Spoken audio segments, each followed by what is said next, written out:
नमस्कार दोस्तों, स्वागत है आपका अपने यूट्यूब चैनल HRY एजुकेशन में। आज हम रीजनिंग के महत्वपूर्ण क्वेश्चन करने जा रहे हैं।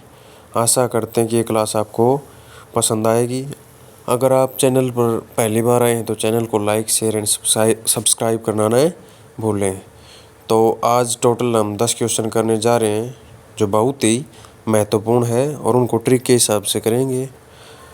ठीक है, तो उम्मीद है और आशा कि आपके एग्ज़ाम की जो तैयारी है वो अच्छी चल रही होगी और आने वाला जो साल है वो आपके लिए खुशियों से भरा हुआ हो।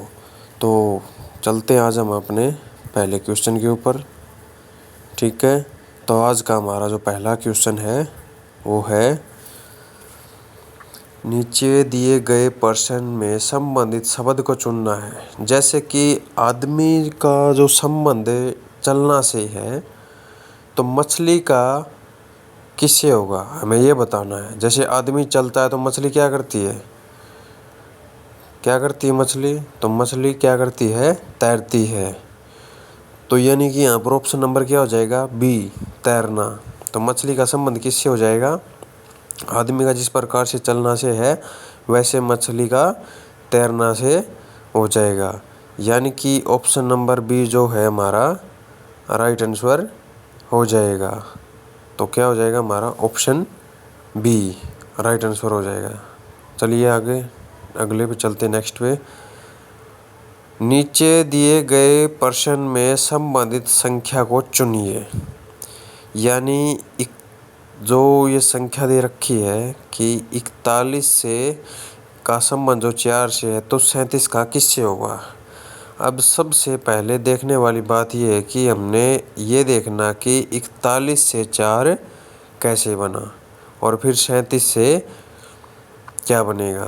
तो जो 41 है तो वो 4 से कैसे बना है, यानी 41 से 4 जो है वो कैसे बना है। तो सबसे पहले हम देखते हैं कि भाई ये संख्या आखिर बनी कैसे है, तभी हम नेक्स्ट पॉइंट पे जा सकते हैं। ठीक है, तो आइए हम देखते हैं कि ये कैसे बने हैं। अब मान के चलिए कि 4 और 1 है। अगर हम 4 गुना 1 कर देते हैं, ठीक है, क्या कर देते हैं, 4 गुना 1। अगर 4 की और 1 की गुना करेंगे तो हमारे पास क्या आएगा, 4 आ जाएगा। ठीक है, अब उसी के अकॉर्डिंग हम चलते हैं 37 के ऊपर। ठीक है, 3 गुणा 7।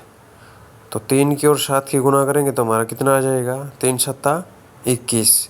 तो राइट आंसर हमारा क्या हो जाएगा, ऑप्शन नंबर बी, यानी कि 37 का संबंध किससे होगा, 21 से। तो राइट आंसर हमारा 21 हो जाएगा। ठीक है, चलिए नेक्स्ट पे चलते हैं। लुप्त संख्या ज्ञात कर रही।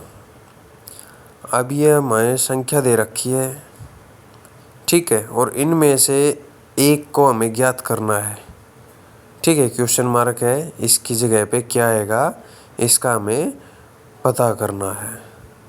तो ऐसा क्वेश्चन जब भी आ जाए तो हमें कैसे सोल्व करना है, सबसे पहले हमें ये देखना कि यहाँ पर 15 और यहाँ पर जो 19 है वो किस प्रकार से आया है। ठीक है, तो तभी हम नेक्स्ट लेवल पर पहुँचेंगे जब हमें पहला कन्फर्म हुआ। तो देखिए सबसे पहले कि ये जो 1, 4, 6 और 3 को मिला करके 15 कैसे आया, 5, 2, 7 और 4 को मिला करके 19 कैसे आया, तभी जाकर हम इसको यहाँ पर फिल कर सकते हैं। तो देखिए अब ये जो 1 है, 4 है और 6 और 3, अगर हम इन सब को प्लस कर लेते हैं, यानी 1 + 4 + 6 और +3, तो टोटल हमारा कितना हो गया, 6 और 4 10 और 1 11 और 3 14। और यहाँ पर संख्या कितनी है, 15। अगर हम +1 कर देते हैं तो हमें क्या प्राप्त होगा, 15 प्राप्त हो जाएगा। ठीक है, उसी तरह अगले पे चलते हैं। 5 प्लस 2। ठीक है, तो इन सब को जोड़ देते हैं, जैसे 5 फिर प्लस 2 प्लस 7 प्लस 4, तो टोटल हमारा कितना हुआ 18। तो 18 प्लस 1 हमारा कितना हो जाएगा 19। ठीक है, उसी के अकॉर्डिंग हम आगे चलते हैं। तो आगे बढ़ते हैं। 1 9 3 और 2 को भी हमें इसी क्रम में जोड़ना है। तो ठीक है, 1 प्लस 9 प्लस 3 प्लस 2, 9 और 1 10 और 3 13 और 2 15, और 15 में 1 जोड़ा तो हमें कितना हो गया 16। ऑप्शन नंबर ए हमारा राइट आंसर हो जाएगा। तो ठीक है, तो यहाँ पर बीच में संख्या क्या आ जाएगी हमारी 16। ठीक है, तो बीच में संख्या जो हमारी 16 आ जाएगी। अगर आपको वीडियो अच्छी लगे तो इसको लाइक शेयर एंड सब्सक्राइब जरूर करें। चलिए आज के नेक्स्ट क्वेश्चन पे चलते हैं। दी गई आकृति में कितने त्रिभुज हैं? ये हर एक कंपटीशन के एग्जाम के लिए इम्पोर्टेंट है कि त्रिभुज कितने हैं। तो सबसे पहले आप देखिए कि इसके अंदर कितने त्रिभुज हैं।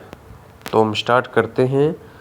ठीक है, कि भाई इस आकृति के अंदर कितने हैं, 12 हैं, 11 हैं, 10 हैं या 15 हैं। अगर आपको पहले से ही पता है तो आप कमेंट सेक्शन में जवाब दे सकते हैं कि इसके अंदर कितने त्रिभुज हैं। तो पहला वाला ये हो गया, दूसरा, ये तीसरा हो गया हमारा, ये चौथा हो गया, ये पांचवा, ये छठा और ये सातवां हो गया। ठीक है, अब 7 होने के बाद एक ये बच गया हमारा 8वां, और एक ये दूसरी साइड में जैसे ये होगा हमारा 9वां। 9 का हो गया, ये हो गया हमारा फिर 10वां। फिर ये बड़े वाली जो ट्रायंगल है हमारी बड़ी त्रिभुज, ये हमारी कितनी होगी 11। तो इस आकृति के अंदर टोटल जो त्रिभुज हैं यानी कि कितनी आकृतियां हैं, तो इसके अंदर कितनी आकृति हो जाएंगी 11 आकृति, यानी कि ऑप्शन नंबर बी जो है हमारा राइट आंसर हो जाएगा। चलिए बढ़ते हैं आज के अगले क्वेश्चन पे। जमाल का जन्म 29 फरवरी 1988 को हुआ। 29/2/2004 तक उसने कितने जन्म दिन मनाए हैं भाई? ठीक है, 29 फरवरी 1988 को हुआ था और हमने बताना कि 2004 तक उसने अपने कितने जन्मदिन मनाए हैं। तो सबसे पहले जो 29 फरवरी 1988 है ये एक लीप वर्ष है, क्योंकि इसके अंदर फरवरी के अंदर कितने दिन है 29, तो लीप वर्ष है। ठीक है, तो हमने क्या बताना 1988 से लेकर के 2004 तक उसने कितने जन्मदिन मनाए, क्योंकि जो लीप वर्ष होता है वो 4 से भाग जाता पूरा पूरा। तो अब देखिए 1988 के बाद 4 साल आगे जाएंगे तो कितना हो जाएगा 1992। ठीक है, फिर 4 जोड़ देते हैं 1996, फिर 4 जोड़ देते हैं 2000, और फिर 4 जोड़ देते हैं 2004। तो टोटल कितने जन्मदिन मनाए उसने 1 2 3 4। तो हमारा राइट आंसर क्या हो जाएगा ऑप्शन नंबर ए, यानी 29 फरवरी 1988 से लेकर के 29 फरवरी 2004 तक उसने टोटल जो है अपने 4 जन्मदिन मनाए हैं। तो ऑप्शन नंबर ए जो है हमारा राइट आंसर हो जाएगा। उम्मीद करता हूँ कि आपको अच्छी प्रकार से समझ में आ रहा है। चलिए बढ़ते हैं आज के नेक्स्ट क्वेश्चन पे। अब नीचे दिए गए प्रश्न में विषम आकृति की पहचान करें। ये रेलवे के लिए भी इम्पोर्टेंट क्वेश्चन है। रेलवे के अंदर बहुत बार पूछे जाते हैं कि भाई कुछ आकृति दे दी जाती है, इसके अंदर क्या मिसिंग पॉइंट है। तो इसमें इसको अगर हम ढंग से देखें तो हमें पता चलेगा कि कौन सी आकृति विषम है, ए है, बी है, सी है या डी है। तो सबसे पहले हमें ये देखना कि इनके अंदर डिफरेंस क्या क्या है। ठीक है, अगर हमें डिफरेंस का पता चल गया तो हमारा क्वेश्चन जो है वो सही हो जाएगा, नहीं तो एक छोटी सी गलती हमारे ऊपर बहुत भारी पड़ सकती है। तो सबसे पहले देखिए 1 2 3 4 5 6 7, यानी इसके अंदर 7 है, और इसके अंदर भी पूरे 7 हैं। और इसके अंदर अगर हम बात करें तो इसके अंदर भी ये पूरे 7 हैं। तो नेक्स्ट के ऊपर अगर डी में हम देखें तो यहाँ पर एक कम आ रहा हमारा, तो इस आकृति में कितने हैं? 6 हैं। तो विषम क्या हो जाएगा? Option number D. तो जो विषम आकृति है हमारी वो ऑप्शन नंबर डी हो जाएगा। चलिए बढ़ते हैं आज के नेक्स्ट सवाल पर। यदि arms A R M S को 1 2 3 4 के बराबर है तो एम ए आर एस किसके बराबर होगा? इस प्रकार के क्वेश्चन भी एग्जाम के अंदर बार बार पूछे जाते हैं कि भाई इसका मतलब ये है तो इसका मतलब क्या होगा। तो सबसे पहले हमें ये देखना है कि ए आर एम एस जो है वो 1234 के बराबर कैसे हुआ। फिर अगर हमें इसका पता चल गया तो हम एम ए आर एस के बारे में भी आसानी से निकाल सकते हैं। ठीक है, तो सबसे पहले हमें क्या देखना है कि जो ए आर एम एस है वो जो है ए आर एम एस, तो इसका क्या है कोड? 1 2 3 और 4। अब हमें किसका बताना है? M A R S. इसी के अकॉर्डिंग देखो यहाँ पर ए का कोड क्या है? 1 है। आर का कोड कितना है? 2 है। एम का कितना है? एम का हमारा 3 है और एस का कितना है? 4। उसी के अकॉर्डिंग यहाँ पर इनपुट कर दो। एम कितने पर है? 3। ए कितने पर है? 1 पर है। आर कितने पर है? तो आर हमारा 2 पर है। एस कितने पर है? एस हमारा 4 पर है।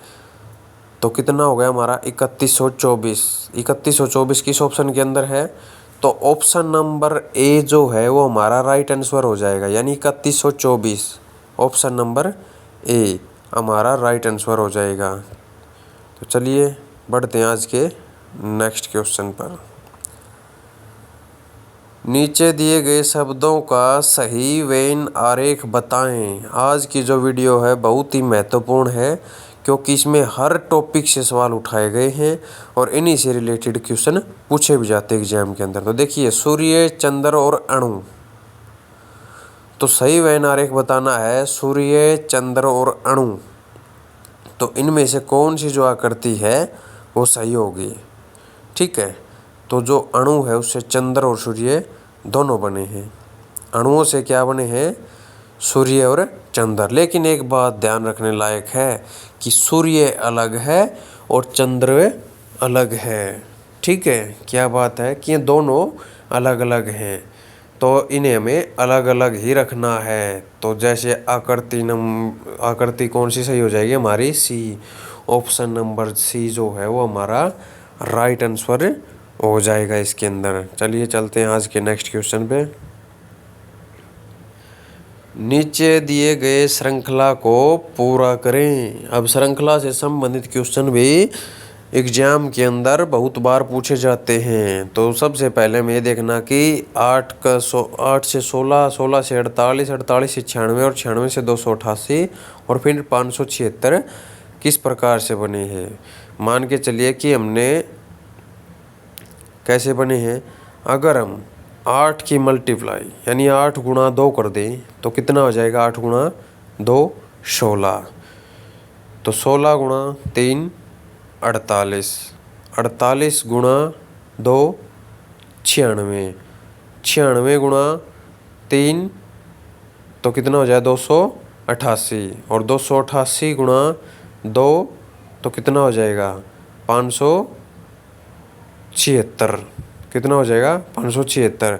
अब देखिए यहाँ पे क्या चल रहा है? 2 3 2 3 2, तो यहाँ पर क्या आएगा? 576 गुणा में 3, तो यहाँ पर किससे गुणा हो जाएगा? 3 से। तो हमारा राइट आंसर क्या हो जाएगा? 1728। 576 दिया कितने होते हैं? 1728। ऑप्शन नंबर बी जो है हमारा राइट आंसर हो जाएगा, ऑप्शन नंबर बी। ठीक है, तो ऑप्शन नंबर बी। चलिए चलते हैं आज के नेक्स्ट सवाल पर। नीचे दिए गए अक्षर श्रृंखला को पूरा कीजिए। तो पूरा करें, जैसे Z A YBXC। तो यहाँ पर क्या आएगा? ठीक है, इस प्रकार के क्वेश्चन भी एग्ज़ाम में बहुत बार पूछे जाते हैं। ठीक है, वो एग्ज़ाम के अकॉर्डिंग है। अगर कोई एग्ज़ाम बड़े लेवल का है तो उसमें थोड़ा और ज़्यादा टफ दे दिया जाता है, और इजी लेवल का तो उसके अंदर थोड़ा इजी पूछा जाता है। तो सबसे पहले हमें क्या देखना है? Z से Y -1, Y से X -1 और X से फिर -1 हो जाए तो क्या आएगा यहाँ पर? W। अब यहाँ पर देखते हैं, A से B +1, B से C +1 और C फिर +1 आ जाएगा। तो क्या हो जाएगा हमारा यहाँ पर? D आ जाएगा। तो W और D कहाँ पर है? तो ये हमारे किस ऑप्शन के अंदर है? तो ये ऑप्शन नंबर C के अंदर है। तो ऑप्शन नंबर C जो है हमारा राइट आंसर हो जाएगा। आज की वीडियो में इतना ही। अगर आपको वीडियो अच्छी लगे तो लाइक, शेयर एंड सब्सक्राइब ज़रूर करें, और अपने दोस्तों को वीडियो को ज़्यादा से ज़्यादा शेयर करें। आपका एक एक लाइक और सब्सक्राइब हमें मोटिवेट करता है आगे और वीडियो को बनाने के लिए। अगर आपका अच्छा रिस्पॉन्स रहा तो हर रोज़ आपको वीडियो देखने को मिलेगी। धन्यवाद।